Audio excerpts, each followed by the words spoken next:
नमस्कार, मैं ओम Saraogi media hub के कार्यक्रम ना काहू से दोस्ती ना काहू से बैर को लेकर आज हम आपके सामने फिर उपस्थित हैं। आज हम बात करते हैं मध्य प्रदेश के कटनी जिले का।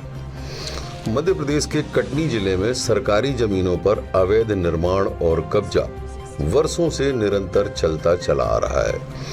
इसी के समानांतर उसी क्रम से शिकायतें और दिखावटी प्रशासनिक कार्रवाइयों का दौर भी जारी है।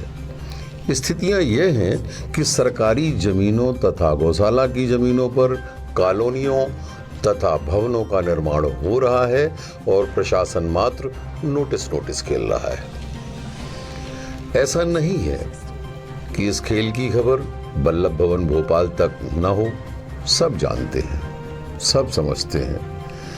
विगत वर्षों में एक बार तो तत्कालीन मुख्य सचिव राघव चंद्रा ने प्रकरण क्रमांक 2485/2010 में कटनी के नजूल विभाग तथा नगर निगम को लिखे गए एक पत्र में एक भूमि को कार्यवाही कर मुक्त कराने का आदेश भी जारी किया था। किंतु बरगवा रोड स्थित 772 वर्ग फुट में बना हुआ वह भवन आज भी पूरे प्रशासन को मुंह चढ़ा रहा है। इसी तरह पुनर्वास की भूमि पर बने अनेकों अवैधानिक भवन निर्माण पूरे प्रशासन की कार्यशैली को धता भी बता रहे हैं। उक्त मामले में भी प्रशासन द्वारा वर्षों पूर्व 15 दिनों के नोटिस दिए गए थे, लेकिन परिणाम आप समझ ही रहे होंगे। पुनर्वास की भूमि पर बने एक भवन के मामले में विगत 19 जुलाई 2018 को भी अनुविभागीय दंडाधिकारी को लिखे गए पत्र में मजिस्ट्रेट नियुक्त करने की बात कही गई थी।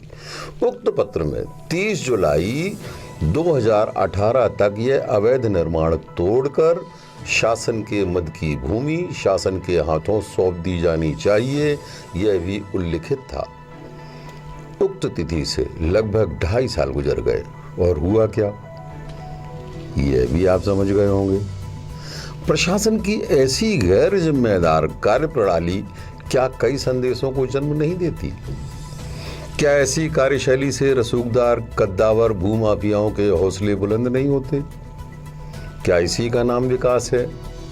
क्या इसी कार्यप्रणाली के चलते कई विकास दुबे कटनी में पैदा नहीं हुए होंगे? ऐसे कई यक्ष प्रश्न हैं जिनका जवाब शायद किसी के पास नहीं है। हाँ, इस बात का जिक्र करने वाले पत्रकारों को जान का खतरा अवश्य हो सकता है, तो इसका जवाब भी है कि जो जन्म लेता है वह मरता भी है। पत्रकार कोई अमर फल खाकर अथवा अमृत पीकर तो आया नहीं है। यहाँ यह बात कहना लाजमी होगा कि राजस्व व नजूल के सक्षम उच्चाधिकारियों द्वारा इस दिशा में कार्यवाही न करने और लोकायुक्त की कार्यवाही के लगभग बंद हो जाने से आज बाबू यानी कि लिपिक वर्ग और पटवारी स्तर तक के कर्मचारी करोड़पति देखे जा सकते हैं। जांच की इसी कतार में शहर के बीचों बीच एक लाल पहाड़ी का मामला भी है, जिसका जिक्र कई समाचार पत्रों में कई बार प्रमाणित तर्कों व तथ्यों के साथ किया गया है, लेकिन प्रशासन के उच्चाधिकारियों का कर्णमेल लोहे की जंग बन चुका है।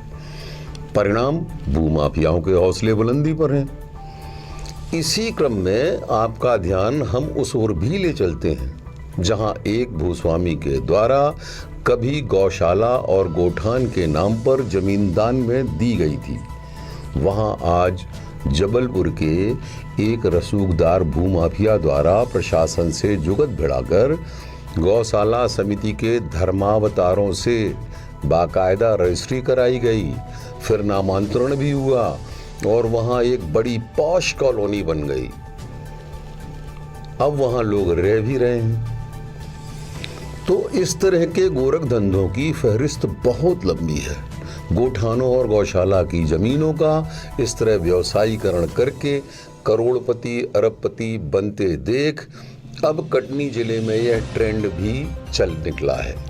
समाज सेवा, जन सेवा तथा गौ सेवा के नाम पर कटनी जिले के नज़दीक ही चारों ओर मुख्य मार्गों पर बड़े बड़े फार्म हाउस अब हर गली चौराहों पर चर्चा का विषय बने हुए हैं। जो भी हो, लेकिन आम जनता का अब सरकारिया कार्यप्रणाली से मोह भंग हो चुका है। इस तरह कार्यवाहियों के नाम पर मात्र गरीब गुरबा ही सताए जा रहे हैं और विकास भी इसी तरह फल फूल रहा है। सारे लोग इसी तरह आत्मनिर्भर भी होते जा रहे हैं। अंत में आज हुई इन सारी चर्चाओं की सारी समझ हम आप पर छोड़ते हुए आपसे इजाजत लेते हैं। फिर हाजिर होंगे आपके अपने कार्यक्रम ना काहू से दोस्ती ना काहू से बैर को लेकर किसी नए विषय के साथ। तब तक के लिए नमस्कार, जय हिंद।